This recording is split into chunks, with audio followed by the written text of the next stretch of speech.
to start off with going over our mission. The mission of the State Attorney's Office for the Ninth Judicial Circuit is to promote public safety by using data-driven methods to hold offenders accountable, providing restorative justice for victims, redirecting children and people in need of services in an effort to build stronger, safer communities, and aiming to achieve the highest standard of ethics and competence in order to promote a fair and equitable system. This is Human Trafficking Awareness Month. I had the opportunity to join with United Abolitionists and the Rosen Center of Hospitality at the University of Central Florida this morning for their conference, their annual conference on human trafficking awareness. There are many things happening throughout our community this month to build awareness for human trafficking. Human trafficking is a very important cornerstone in our office, and our role is to hold traffickers accountable while recognizing victims as victims and not offenders. Through collaboration with law enforcement, advocates, and service providers, we work to center survivor safety and access to services. We do this through our amazing Fresh Start diversion program, where to date we have graduated 74 individuals through our Fresh Start diversion program, giving them an opportunity to break free from human trafficking. We disrupt trafficking networks. We prevent re-victimization through trauma-informed prosecution. And as I mentioned earlier, we participated in the Red Sand event in Osceola just a couple of weeks ago. We will be involved in the Red Sand event here in Orange County this coming weekend. And this morning we joined the University of Central Florida Rosen College of Hospitality and United Abolitionists in their annual human trafficking conference. A big part of our discussion in 2025 was non-arrest cases. So I'd like to provide you all with the update on where we are regarding our non-arrest cases. So for the second quarter, because our new policy began in April of 2025, we showed you the numbers of cases processed, and we showed you that for the third quarter, the fourth quarter, and our total cases processed for 2025 was 2,610. Now, I'm sure you all remember the Attorney General was kind enough to have the Office of Statewide Prosecution send us over 6 prosecutors to help us get our backlog down. So I want to report to you that over the year, those individuals processed a total of 2,610 cases. They filed, of those 2,610, 63 cases, and of those 2,610 cases, 2,547 of them were disposed of without prosecution. That's really important for a lot of reasons. I'll walk you through it if you need me to. But that was the Attorney General's, I think he referred to them as the Tiger Team. They disposed of 2,547 cases without prosecution of those cases that came in. We started with 6 statewide prosecutors assigned to us on a full-time basis. That number went down to 4 over the third and fourth quarter. And now we have 4 basically on a part-time basis working with our office. So what we saw over the year, though, was a 33% reduction in our non-arrest case backlog. That's really important because we were able to bring that number that I started with at 13,675 cases down to 9,182 cases. That's still a lot of cases, but we are down quite a bit. Interestingly, or importantly for you to note, is that the policy is working. The policy to reduce the number of non-arrest cases that we receive in this office is working. In 2023, there were 11,428 non-arrest cases received. In 2024, there was 12,118 non-arrest cases received. However, in 2025, we received just 1,682 non-arrest cases. So this is a significant decrease, and I am thankful to law enforcement for working with us to end what was something that was very difficult for us to get out of the constant non-arrest backlog. So as a result of receiving fewer non-arrest cases, you see that we are able to reduce that non-arrest backlog, in addition to the help from statewide prosecutor, by 33%. And we'll continue to move forward, reducing that backlog as we go. All right, let's talk about our trial statistics and review 2025. So our homicide unit, including traffic homicide, leads with very strong conviction rates at 96% for general homicide and 100% for traffic homicide. Sex crimes, again, leads strong with an 88% conviction rate. It's really important to note that in the fourth quarter, they achieved a 100% conviction rate in the sex crimes unit. Human trafficking had, I think, 2 trials over the year. So when you only have 2 and you get one and lose one, it lowers your conviction rate to 50%, but still really strong work being done in our human trafficking unit. Violent crimes overall, you see that we have gone up throughout the quarter, and I told you that I want to see those numbers continuing to increase, but we have seen a continual increase in those conviction numbers from the first quarter until the end at 75% in the fourth quarter. Felony domestic violence up and down, but overall 78.5% conviction rate, 100% on our animal cruelty, and 100% in economic crimes. So I told you at the beginning of last year that I want to try to continue to bring our conviction numbers up, despite the challenges that I've talked about throughout the year with our employment. We are seeing those conviction numbers going up, and I plan to continue to do everything that we can to make those numbers go up. I'll tell you that the lowest conviction numbers in our office are among the attorneys with the least experience, and that makes sense. They're learning their job, they're learning their responsibilities, and we're going to continue to put guardrails in place to help them master their craft and become better at their job so that we can produce a higher conviction rate for the community. But I'd like to point out to you that we are at a total conviction rate of 68.5, which is up from 2024 by about 3.5%.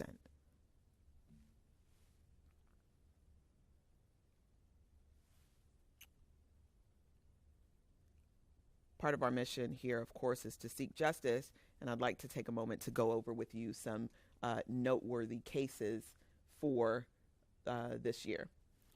All right, so the case of Brown, he received 34 years in the Department of Corrections. This was a vehicular homicide case where he was charged with reckless driving, causing serious bodily injury, and leading the scene of a crash. Brown drove at extreme speeds while weaving through traffic before rear-ending a vehicle carrying 4 victims. The crash killed 2 victims and caused serious bodily injuries to 2 others. Brown fled the scene on foot before being located by a canine officer, and he was driving at 99 miles per hour at full throttle immediately before the crash. Mr. Brown was taken to trial and received 34 years in the Department of Corrections. In the case of Rose, he was convicted of first-degree murder and aggravated child abuse. Rhodes repeatedly assaulted his 6-year-old son, causing fatal injuries. 5 additional children were located in Rhodes' custody and found to be in living conditions of abuse and neglect. Those children witnessed the fatal assault of their oldest sibling, and after conviction, Rhodes was sentenced to life in prison, followed by an additional 35-year sentence. Skinner was found guilty of aggravated battery with a firearm. He was a convicted felon and was charged in connection with a domestic violence incident where he assaulted the victim, struck her with a firearm, threatened to kill her, and ultimately shot her in the arm. The victim sustained a gunshot wound and multiple head lacerations requiring staples. After trial, Skinner was found guilty and sentenced to 25 years in the Department of Corrections. Odij was found guilty of kidnapping with the intent to commit felony sexual battery with a firearm. He carried out a series of violent sexual assaults over a 2-month period, targeting women who were alone at a bus stop in Pine Hills. The crimes involved the use of a firearm and caused significant trauma to multiple victims, After conviction, Odij was sentenced to 3 consecutive life sentences. So these are some notable cases that took place over 2025. Now I'd like to focus a little bit on drug trafficking. So there were a total of 132 drug trafficking cases. I told you that our office was going to focus very heavily on the trafficking of fentanyl. Of the cases are 36 fentanyl cases, and in those 36 fentanyl cases, about 27 of those individuals received minimum mandatory sentences between 7 and 25 years in prison. There's a total of 816 years in the Department of Corrections that was handed out over drug trafficking in 2025. These are the various drug trafficking substances or drug types that were used, and those are the number of cases that we received in each of them.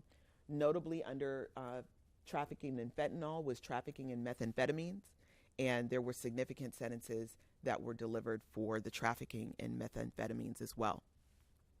As a result of the incarceration of the individuals in these 132 cases, our office, in collaboration with law enforcement, has significantly reduced the drugs on our street, but there's still a lot more to be done, and there's still a lot more people out there who we will need to remove from the streets to make our community safer as it relates to drug trafficking.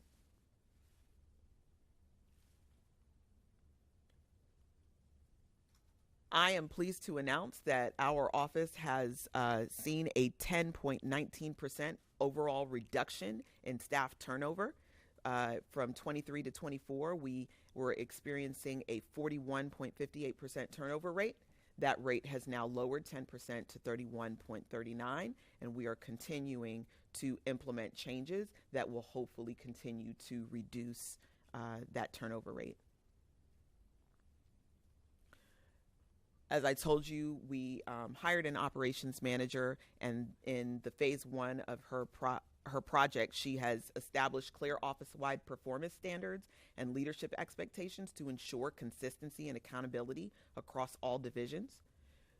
We've strengthened attorney readiness through a revamped training and onboarding system, improving early career support and trial preparedness.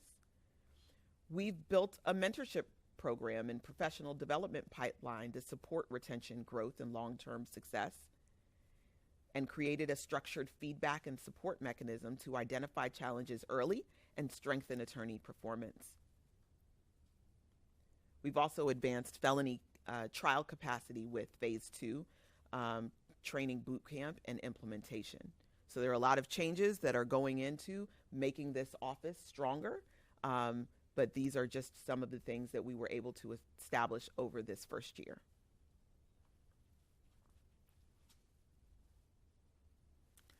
I will be heading to Tallahassee this session to talk to them about properly funding our circuit. While we have done things institutionally to reduce turnover and increase attorney readiness, there still is the main thing that's out there, which is attorney salaries.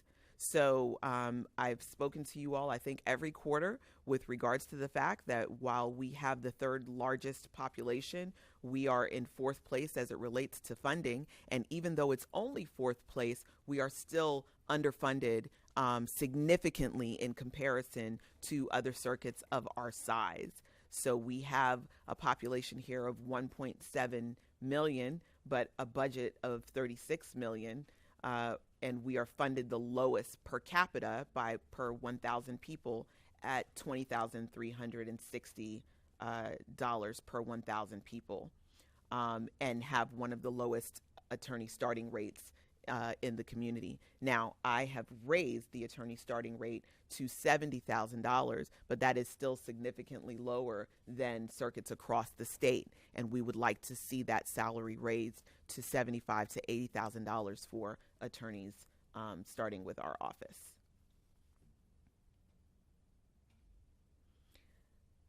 All right, in the news. I'm sure you all know what's in the news because you're writing it. So there are a lot of things that are happening in the news right now, and I want to talk about a few of those things that we've seen as themes. First of all, it's really important for you all to understand that the system has separate roles and responsibilities, and it's important for the community to know what the role of the state attorney's office is. Our role is to file charges, the most appropriate charges in any given case. Law enforcement's role is to arrest people with the charges that they think are the most appropriate. However, once they bring those charges to our office, sometimes we add more charges, sometimes we charge different things, sometimes there are less charges, because it is our attorneys who are most well-versed in the law and what are the most appropriate charges.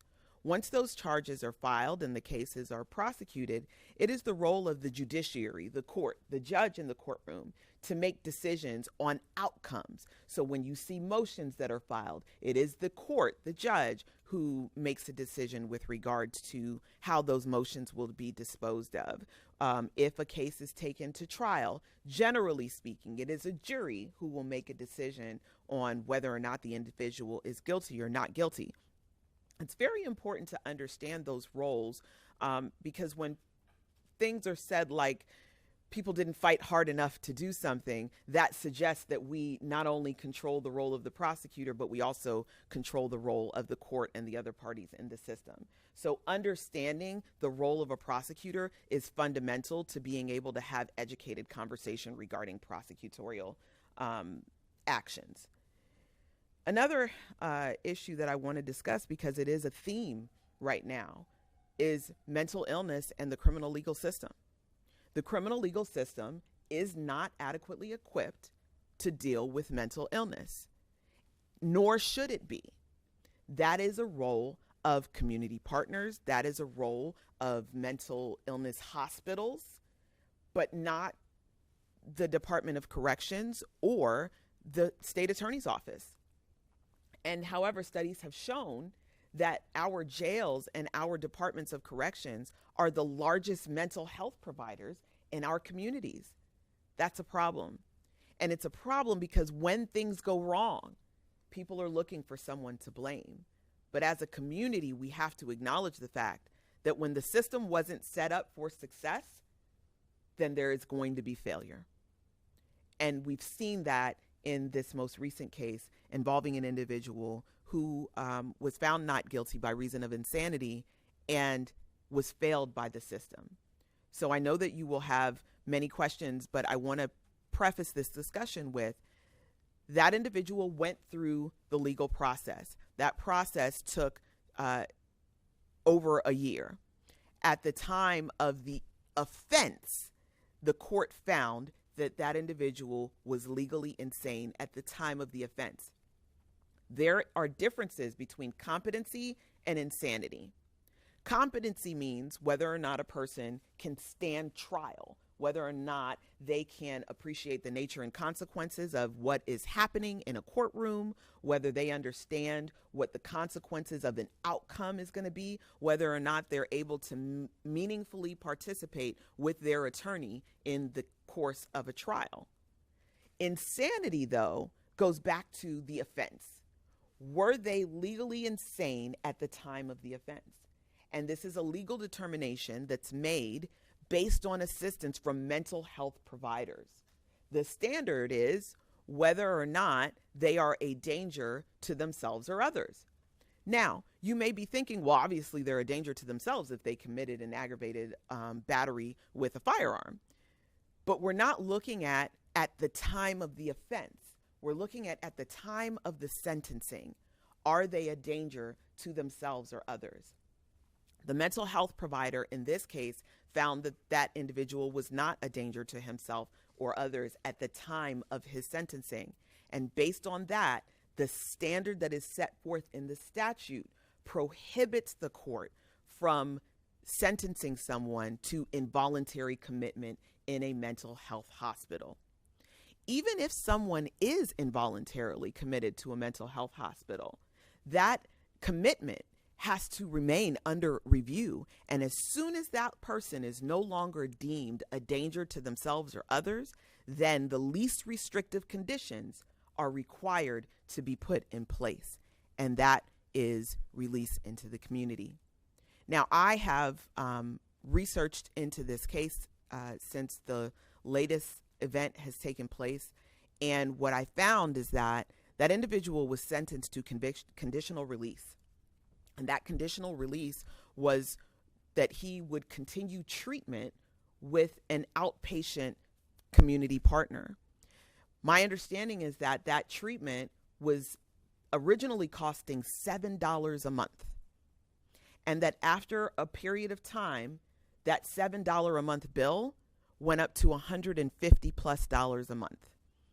And that the individual was no longer in compliance with his treatment because of inability to pay for that treatment. And now here we are with individuals who need mental health treatment and don't have access to that treatment. Bad things happen. And that's what we're dealing with.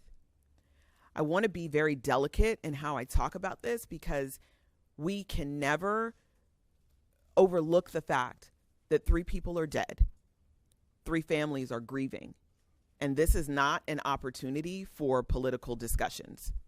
This is not an opportunity for political mudslinging, but this is an opportunity for solutions to problems that our community faces that we need to do better on promoting public safety. How can we do that? Well, we can start by giving mentally ill people access to the care that they need. This is not an individual responsibility. This is a community responsibility. It's a community responsibility because the community is the one in danger when mentally ill people go without their treatment. So this is something that the current case, I'm not able to answer a lot of questions about because it is open and ongoing. But the bigger issue of mental illness, one that we dealt with just recently with the individual who committed the battery over in Winter Park and is now back in the system for violating probation, also falls under the staple of mental illness. So we're seeing this as a pattern. We're seeing this as a theme. And what I would like to do is talk about solutions instead of trying to throw mud over who's the cause of the problem.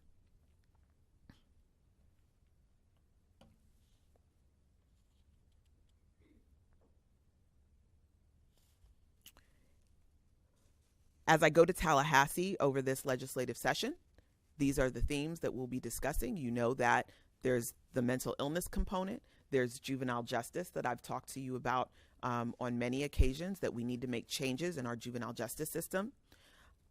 We will also be discussing the laws surrounding pedophiles and individuals who commit lewd and lascivious acts in the presence of children.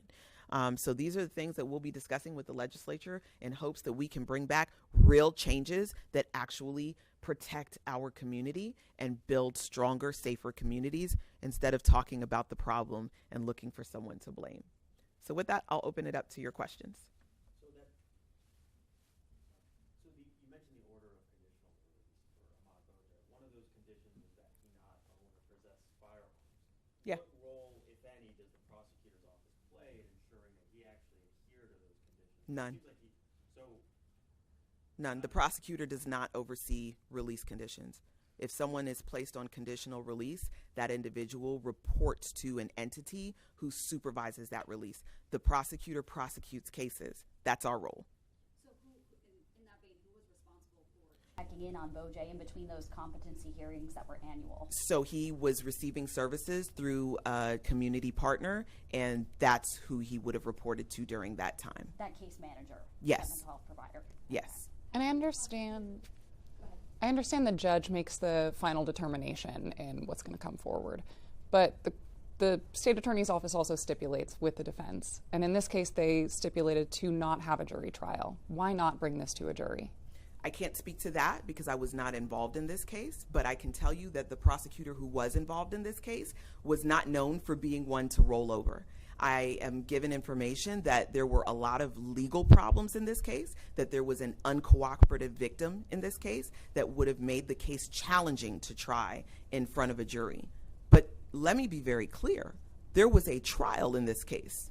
There was a trial in this case where the prosecution put on evidence and the court made a determination based on the evidence that was put on. So whether it was in front of a judge or a jury only means that a judge understands the issues and is able to deal with an issue in a way that a jury wouldn't be able to because they don't understand the intricacies of the system. So we didn't forego a trial. There was a trial where evidence was presented, and the court made this determination. Madam State Attorney, has Orlando Police notified you of this traffic homicide investigation involving the 92-year-old grandmother? You talk about the 100% conviction rate. What does it take in trial to prove a vehicular manslaughter beyond a reasonable doubt? Well, first, it takes a lot of time, and yes, I'm aware of the case. You know, we tried a lot of vehicular manslaughter cases, and I don't want to speak about this specific case because it is fresh, it's open, it's ongoing. Information is still coming in, but essentially it has to be more than an accident. There has to be a component of recklessness that's involved, and if there is criminal liability, then the jury will bring back a verdict as such, and as they have done in all those cases. But again, I don't know enough about this case yet. That investigation is still open and ongoing, and as it proceeds through the system, we'll have more information at that time. Do you have confidence in Orlando Police being able to investigate themselves, or should FHP or another agency step into the investigation? I have confidence that ultimately the right thing is going to be done, and we'll be able to know whether or not there is criminal liability to be had in this case. On the other matter, obviously, I'm coming to you next. on the insanity defense, prior to this case, the Attorney General, Mr. Uthmeier, has spoken about some legislative reforms of the statute. Do you believe there needs to be some statutory changes to the way the insanity defense is applied in our criminal justice system? The problem isn't the insanity defense. If people are insane, then they're insane. That's not like some loophole in the system. It's a pretty steep hurdle to overcome. And implying that it's some sort of a loophole that people jump through so that they can avoid accountability really shows a lack of understanding of the system and how the system works. It's really important to understand that studies have shown that our prisons and jails are the largest mental health providers in the country. That means people with legitimate mental illness are being processed in our criminal legal system. So I believe that changes need to be made to address mental illness. That's how we keep our community safe.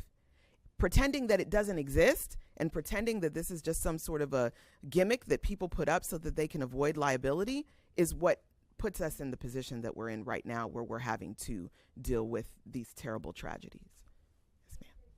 Quick question. So the Osceola County Sheriff's Office has told us that they received about 41 calls to the specific residence in 2006 to present today involving the suspect in the triple murder case. And of course, we're talking about mental health today and the 2021 decision by the judge to acquit him. How can your office move forward and have more accountability, especially on the overall justice system, as we look at, of course, the combination of the calls? There was obviously a presence of this man in his neighborhood by the sheriff's office, but also just looking at mental health in the future to prevent these sort of repeat offenses in future cases. Yeah, thanks for your question.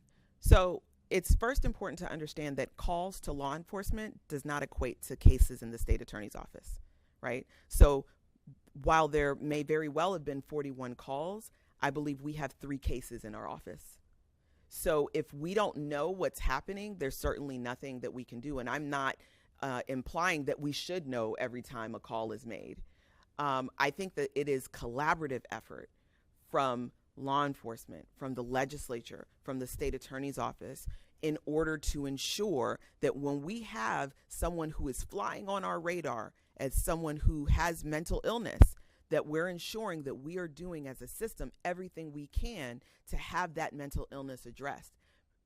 Understanding that if we don't, these are the outcomes that we are risking happening. So it is in everyone's best interest for us to act and ensure that we protect the community by, making sure that people are in compliance with their mental health treatment.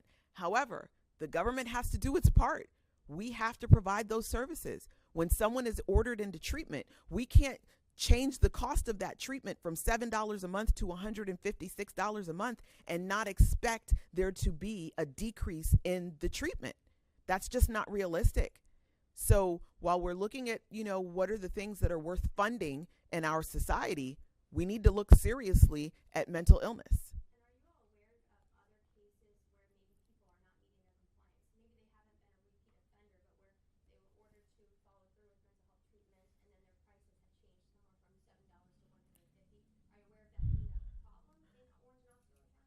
So I'm not aware of specific numbers of how it may be a problem, but I can tell you that it just makes sense that that's going to be a problem. I just learned that information regarding the change in the price of coverage this morning. But I can imagine that if it was a problem in this case, that it's a problem in many other cases. I'll tell you that individuals who go through this process go through competency court. And they have periodic appearances in competency court where they go before a judge. So if something goes awry, that can be brought to the judge in competency court, and that judge may make, some changes to their conditional release as a result of that. I would imagine that that didn't happen in this case. And questions as to why it didn't happen in this case, I think would have to be directed towards the case manager and the agency who is responsible for his supervision. Why 1 year for those competency hearings? Who made that determination that he would be seen every year? What do you mean? For the annual competency hearings that he was having, Mm-hmm. why wasn't it 6 months, 3 months? Why 1 year instead? So again, the court makes that determination in conjunction with the mental health provider, right? So we are lawyers. We are not doctors.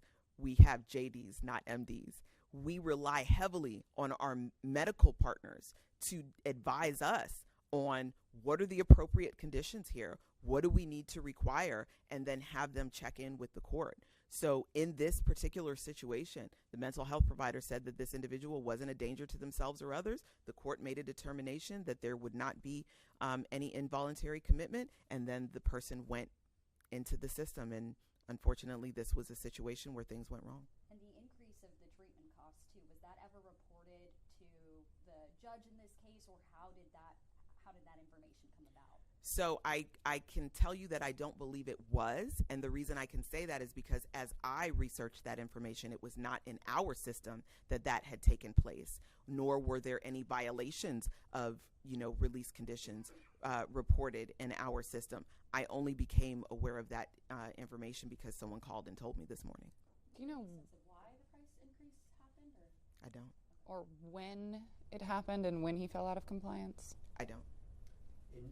Obviously you've been reviewing this case given the heightened media attention. In your review, do you stand by all the decisions your office made in handling the Ahmaud Boje case from 2022? So I want to say this. We talked earlier about non-arrest cases, and I told you that we have 9,000 of them. That's just non-arrest cases. With the other cases that we have, we receive tens of thousands of cases every single year. I know that when blame is thrown, it is natural to throw that blame at me because I am the person elected to be in charge of this office. But I want to, on a case-by-case basis, make sure that you all are aware. This is the first time that I have ever been made aware of this case.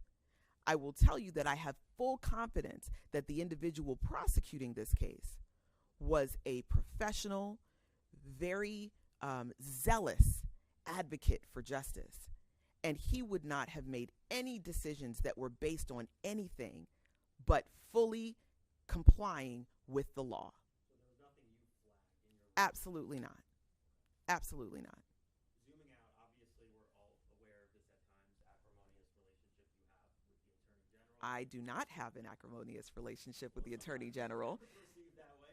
There has been tension. I don't have a relationship with the Attorney General at all. Well, there's been a back and forth that's been made public, and you said in your latest statement regarding the Ahmaud Boje case that you're still willing to have a serious conversation. I guess we can quibble about, who should call who, but have you had any conversations with the Attorney General privately? Have you picked up the phone to call him? Have you thought about picking up the phone to call him? I've reached out to the Attorney General as well as the Governor's office on multiple occasions asking for meetings. I will do that again before I go to Tallahassee. Whether or not they meet with me is certainly not within my control. But yes, I have made every effort to reach out to discuss these matters that have been discussed so publicly, privately, so that we could actually get to solutions and do less of the mudslinging. They have not responded. So when the gentleman is conditioned by the court to give mental health help and everything like that, in a sense, just like somebody on probation, if they violate that instantly, probation officers know, law enforcement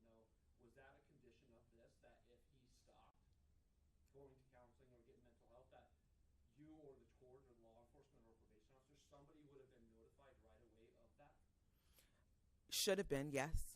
In a perfect world, if the system is operating in the way that it should have been, there should have been a violation of conditional release that was filed by the supervising agency, and that should have been, dealt with accordingly in the competency court. But there was, to my knowledge, there was no violation of conditional release that was found. To understand, too, what happens in those competency hearings, what is a judge actually looking at that point? Is it the case manager presenting testimony? Can you help us understand what that? Yeah, well, it's looking at the conditions that have been given and looking at compliance with those conditions, getting feedback from the case manager as far as the progress of the individual, whether or not the status has changed, right? So we're looking at the status of the individual who was originally not considered to be a danger to himself or others, which is why he was not involuntarily committed, and whether or not that status has changed. And there's nothing that I found that shows that there was any report that the status of this individual changed. And if they were to find that he could have been involuntarily committed, let's say in the After a hearing. After a hearing. Okay. Could you seek the death penalty in this case? I'm not going to discuss what could happen in this case because it's open and ongoing, and that would be inappropriate for me to do so. Going into the non-arrest cases, of the 63 filed cases, what sort of charges are we looking at here, and what does it say that just 63 of the 2,600 that were processed resulted in prosecution? Well, I think it says that 63 of the 2,600 cases were appropriate for prosecution. There's a lot of reasons, though, that cases are not found to be appropriate for prosecution. Some of that has to do with simply just the length of time. You lose touch with your victims, you lose touch with your witnesses, evidence, disappears. So it's not necessarily resting with any particular entity, but it is illustrative of what I said to begin with.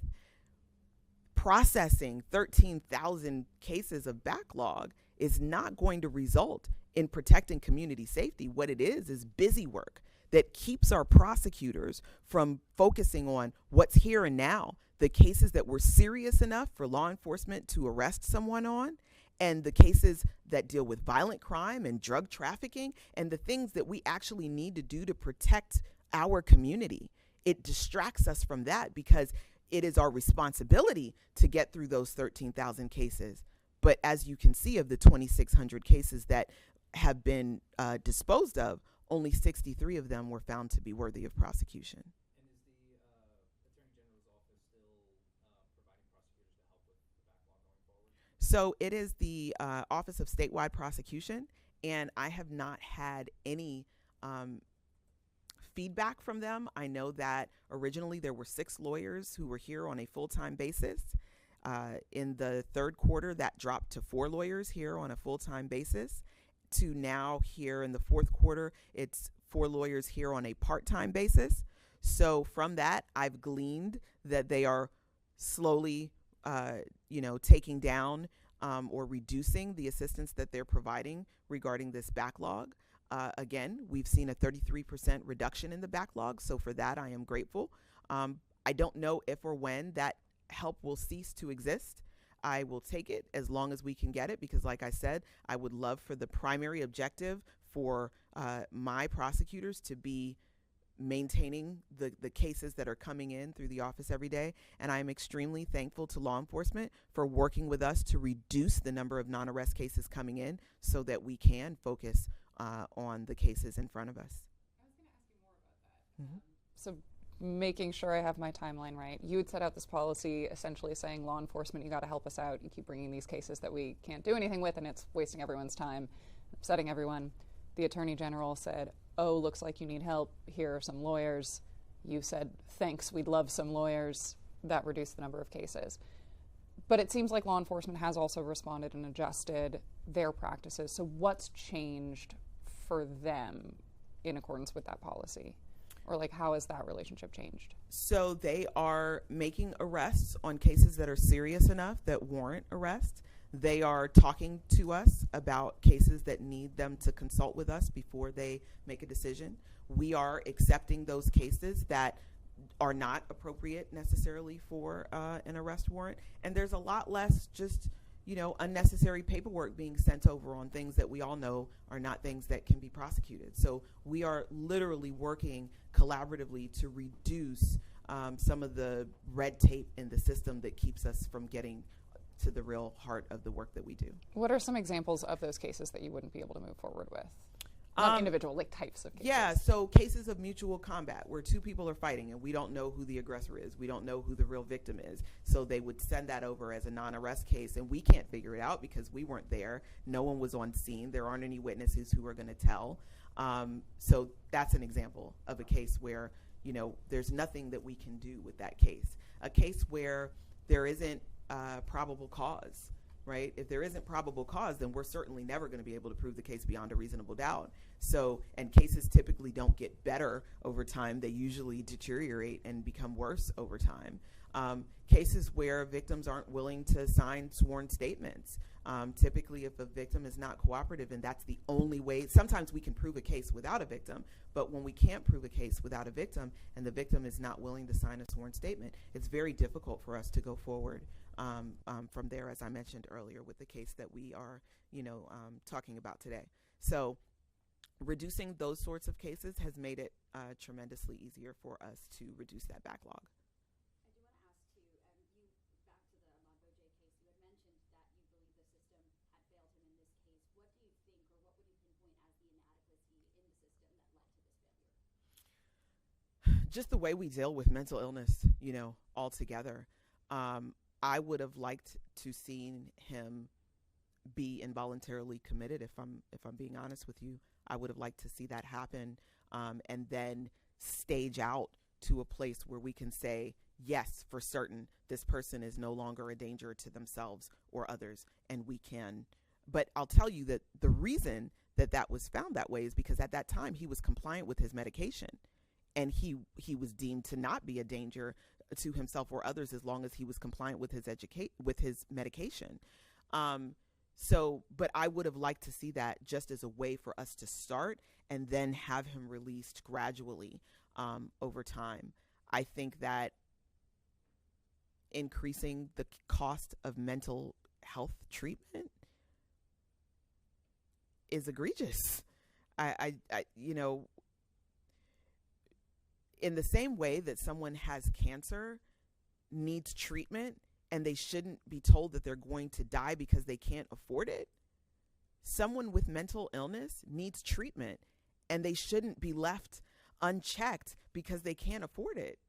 So we have to do a much better job as a society in addressing mental illness, because I care about people, sure, but also because it puts us in danger when we let mental illness go unchecked. Just to put a button on it, do you have any idea how he was able to obtain a gun, and is that going to be part of your investigation? I mean, obviously he was not a convicted felon, so that's not going to result in a charge, but he violated that condition. So law enforcement is going to do their investigation, and they're the ones who will provide us with that information, and then we will take the appropriate steps from there. I do have one more thing. All right, I'm going to give you one more thing because I'm told I need to wrap it up. Okay, thank you. So just looping back, so you said you would have liked to see Boja go into involuntary commitment. But my understanding is it's the state attorney's office that stipulates to allow the outpatient treatment. So the statute doesn't allow it. If the mental health provider says that the individual is not a danger to themselves or others, the state nor the court can involuntarily commit someone, right? So it isn't a matter of stipulating because we want to roll over and let it happen. This is the state of the law. There are criteria for involuntary commitment. And if the individual doesn't meet that criteria, there's nothing that the state or the court can do differently that's within the confines of the law. Thank you. Thank you all. Thank you. Thank you.